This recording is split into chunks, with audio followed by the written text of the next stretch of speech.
This is Gemara Bab Metziah Daf Mem Bees, and today's share has been sponsored by a close friend of the Daf as a schos refuah shleima for Friedel Miriam Bas Asara B'siyata Shemaya. The ultimate is schos HaTorah. Each word of Torah, Talmud Torah Kenegi Kulam, should bring Friedel Miriam Basara an incredible and complete refuah shalema b'karayif. And we pick it up for the Mishnah on the top of Membeis Amir Aleph. Says the Mishnah, Hamafkin Mois Eitzel Chaveroi. Continuing the halachas of how a shomer needs to watch different items, and now we segue into a shomer watching money, cash. Someone deposits money Eitzel Chavero by his friend Saruran. He wraps it up into a handkerchief, Vivshila Na'acherav, and he throws it over his shoulder. Case A. He gives it over to the children who are minors. Case B. And he shuts the door in front of them inappropriately. Not a good shmirah. Chayav, the shomer is chayav. Why? Shleishimer kederech hashayimim. However, vimshimer kederech hashayimim concludes the Mishnah, potter. So says the Gemara, why is there a chayav? Why is there a p'tur? What exactly is the case over here? Says the Gemara, Bishlama, we can understand in the case of kulu shleishim kederech hashayimim, in the case that you give it over to your kids, that you shut the door, not great. I understand you don't watch it well, and therefore you're chayiv. But when you wrapped it in a handkerchief, as the top Rashi taught us, and you throw it over your shoulder, what more should you have done? It sounds like you put it in your wallet and you watched it. Says the pasuk. Says the pasuk that you have to wrap up the money biyadcha, in your hand. And from there we learn out, afal pi shetzrurin yihu biyadcha. Money has to be in front of you always. Biyadcha, it has to be in your hand in order to watch it. And therefore throwing it, putting it in your knapsack, throwing it over your shoulder would not suffice. V'amar Rav Yitzchak continues, Rav Yitzchak lo yev kas shel adam matzah biyadoi. One's cash should be readily available. Shenamar v'sarta kesef biyadcha. From here, we take a little bit of a left turn for a few moments, dealing with a few Maimrei Chazal, some famous and some not, with regarding to money. And partially because it's kesef, partially because these are Maimarim of Rav Yitzchak. So Rav Yitzchak just taught us, number one, that you have to watch the money biyadcha. From there, he segued that money should always be readily available. V'amar Rav Yitzchak, 10 lines down. First word on line is one should take his money and split into thirds. Shlish bekarka, a third you should invest in land. Shlish bepragmatia, a third is in business. Ushlish tachas yada, and you always want to have a third of your assets readily available. Now this line they're about to see of Rav Yitzchak is very relevant often. You want bracha? Do not flaunt it. Ein habracha mitzuya, only on that which is hidden from the eye. Shenemar says the pasuk, Yisav Hashem esmitcha bracha b'atzamecha, Hashem will command bracha in your storehouses. And this actually is the Gemara, is the Maimer Chazal that is quoted with regard to a woman, a husband, a couple trying to find out the gender of a child. Is it usr? Is it mutter? We've said this many times. There's no isser. However, many quote this Gemara, Ein habracha mitzu. You want bracha, of course. You want it to be as samoy minayin as possible. And therefore, every level of revealing what's going on with the fetus is a level of taking it out of the samim minayin and a little bit less bracha. Of course, if it's a necessity, b'makom tzairech, it's not aser, but there is an extra bracha on top of it. Tana devei Rabbi Yishmael in a bracha mitzuyel b'davar she'ein alayin shalates by. Bracha is only found in something that the eye does not rule over. She'namar Yisav Hashem as izcha bracha ba'asa mecha. Continues the Gemara. Now that we finished all the different areas of bracha, we continue with other ways of having bracha in your money. Tana Rabbanan hailech limud eskarnoi. someone is going to measure his granary, he should say, Yirazim Avanecha Hashem Elokeinu, Shetishlach bracha b'maisi yadeinu. You should give bracha my hands. His cholamud, once he begins and he finds that there is that which to measure. Aimer Baruch Hashlei bracha b'kri hazeh. You say a bracha to Hashem, Baruch Hashem. I have a bracha, and believe it or not, many learn that this means it's a proper bracha with Shemu Malchus, Hashem Elokeinu Melech Haolam. Hashlei bracha b'kri hazeh. But Madad, when you finish measuring, if you make a bracha afterwards, there is that tefillah shav, because it is too late, because you already counted and you already see that what you have. Why? As we just said, if you hate a bracha material, now we're telling that is weighed, now we're telling that is measured, and not with that is counted. Ella, a reason why one should not go around counting their money all day.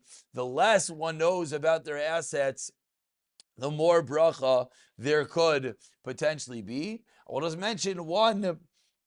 First cousin will say Yiratza, and that is brought down. This is brought down in Shulchan Aruch and Reish Lamed. Over there, another that's very interesting Yiratza that many people don't know is when one takes medicine as well. One goes for medical procedures. Yiratza milfadecha, either Hashem l'kayim l'kevasai shatiyeh esek zeh li l'rafua ki reifich chinamata. Whether you remember the words or not, but the nekuda over there explains the Mishnah Brura is that you're saying a tefillah that the medicine should work. Why? Because Hashem makes the medicine work. It's not the medicine, of course. It's channeling everything upwards, similar to over here, the bracha that one makes when one enters into measuring his business. I believe there are poskim that say when one sits down with his accountant, when one sits down at different intervals in their business, they could say this, Yehi Ratzain. Amar Shmuel, 5 lines from the wide lines, continuing back into our discussion. Ksafim Elem Shmira. Ella bekarka. You want to watch your land? You want to watch your money, put it in the land. Amar Rava, Moedi Shmuel, B'Erev Shabbos, V'Yin Hashmash, Erev Shabbos, if someone gets money, you don't have to put it in the land. V'Isha, L'Metziah Shabbos, Shir L'Mikbrinu, but if you wait a Motzei Shabbos the amount of time that you could have buried it, V'Loikar V'Nu, then Machayev, then the person is Machayev because it's not called watching it properly. But if he's a Talmud Chacham, Savar Dilma Lemev Mibayili Zuzi Lavdalta. He thought that maybe he might need the money for Avdallah, and therefore he's allowed to keep it after Shabbos for a little bit of time, because the reason he's keeping it out is not negligence that he didn't bury it in the ground, but rather it's to ensure that he has wine for Avdallah, etc. Continues the Gemara in the first line of Gishushai. Who are the Gushai? These are the tappers. They know how to tap the ground and find where the money is hidden. Don't put it in the ground anymore, put it in the beams of your roof. But nowadays we have the prumai, those who break the roofs to look for the money. The only place to hide them is between the rows of the bricks in the wall. Shmuel agrees, even though Shmuel said Shmuel agrees that due to the circumstantial issues with hiding the land, you could put it in the wall. Continues the Gemara in the fourth line. We have those who can tap the walls and know that there's money in them. Within 1 tefach of the floor, or a tefach of the ceiling is over there, it would be difficult to tap the wall and find the money hidden within. We learned over there in Gemara Imsachim chametz. It's always beautiful to have some chametz. 2 weeks. Mamish, I think this is actually Rosh Chodesh Nisan's daf. Beautiful. Shenav lav ma'pailes. We have chametz at a ma'pailes. A rune falls on top of that. It's considered as if it is removed from his possession, as it is lying under the pile of debris. If a dog cannot get it, that's what is considered removed from one's possession. So ask the Gemara, now that we know that's where chametz has to be buried, and of course this is where the halacha comes, that when one has more than a kazayis of chametz in their rishos, it can't be fit for achilas kelev. But says the Gemara, hachamai, when it comes to hoarding money, maybe inan shleisha tefachim alay, does it have to be 3 tefachim into the ground, like the way that chametz has to be buried?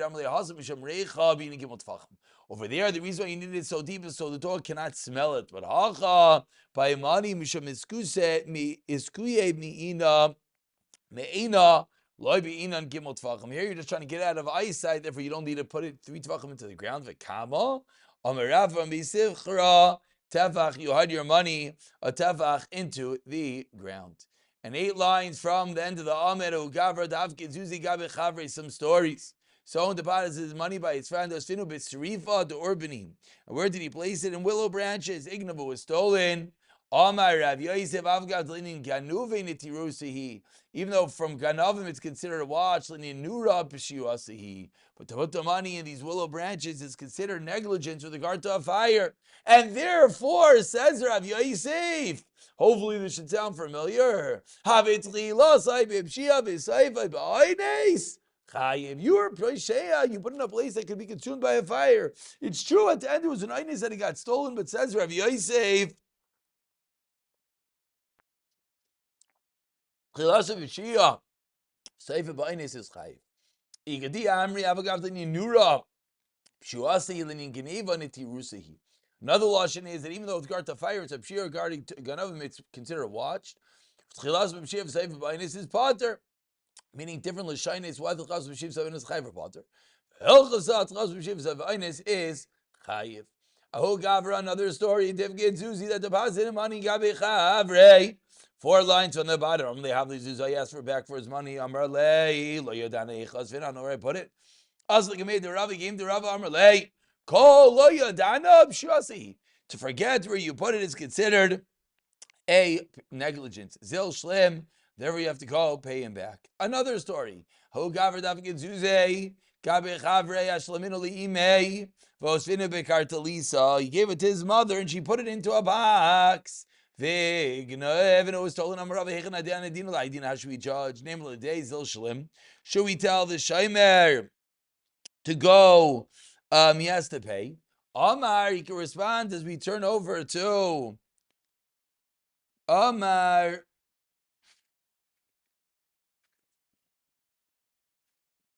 Amar, he can respond, as we turn over to Membeis Amebes. Call Hamavkid. Anyone who gives a deposit to someone else, he gave it over with the mindset that the guy might not necessarily watch it with his own 2 hands, but his wife, his kids, is included in that which is normal. As the Tabrashi says, Al Dashli Hashemer Nemneam Nanshe Beis, so I can tell him,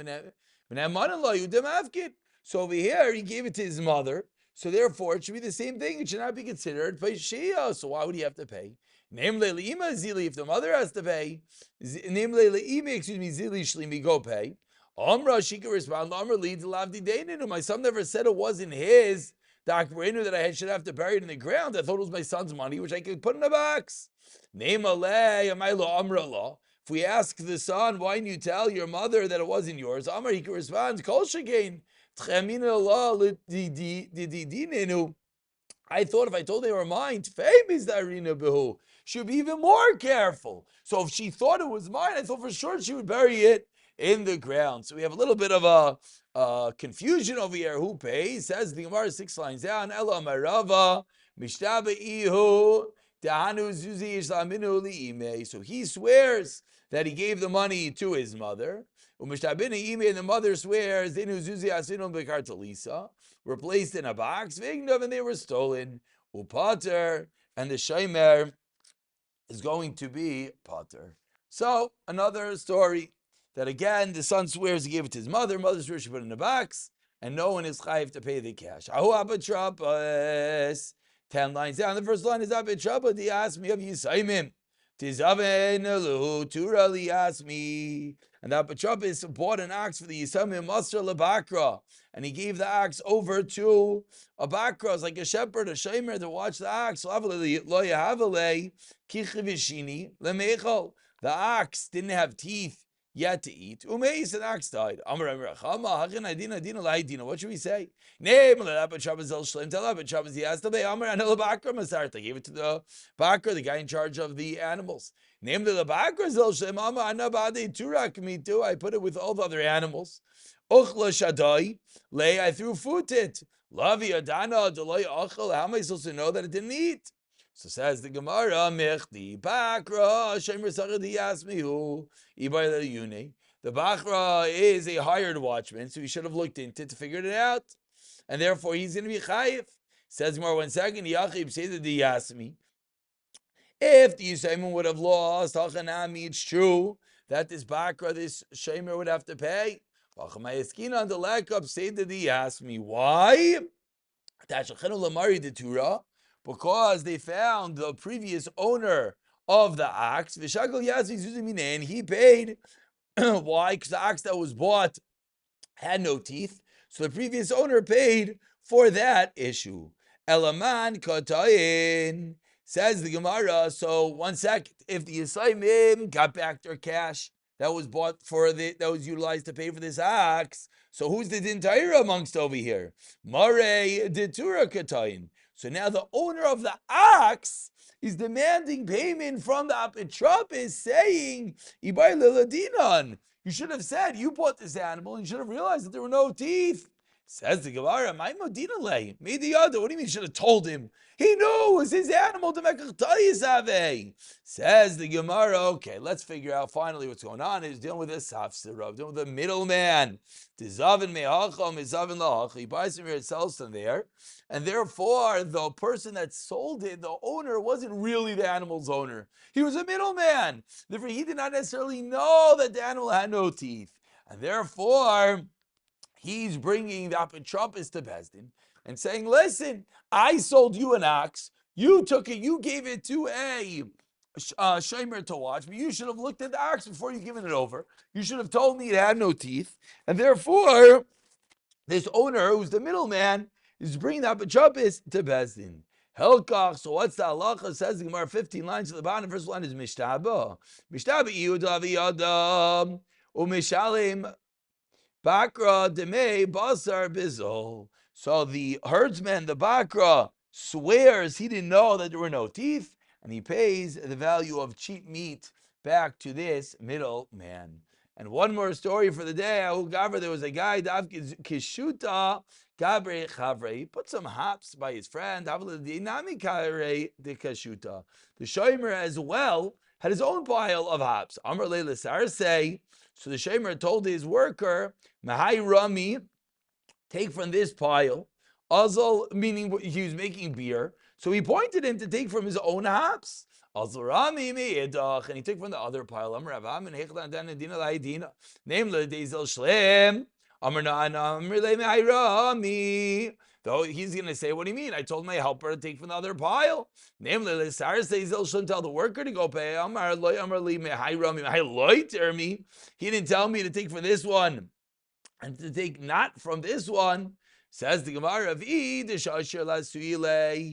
if he waited a amount of time that he could have brought his own stuff, meaning if there was a time differential between where the two piles of hops were, and therefore the owner of his own stuff, the shamer should have realized what's going on, something's funny and therefore he should have realized he brought the other ones. It's not the case. You can't tell by time. So I've said, why is there any loss? He made beer. Now the beer has a value. Because you know why? Because the beer turns to vinegar, so that's why there's no value left. Rav Ashi Amar Bekisi. The case is that it were mixed up, some with thorns and some other with thorns. Therefore, the beer did not turn out as well. The top line of him, give him alf, to make. He see, and if we estimate the value of bad hops, because that was the loss that was given, and we'll pick it up from the Mishnah, B'siyata Dishmaya.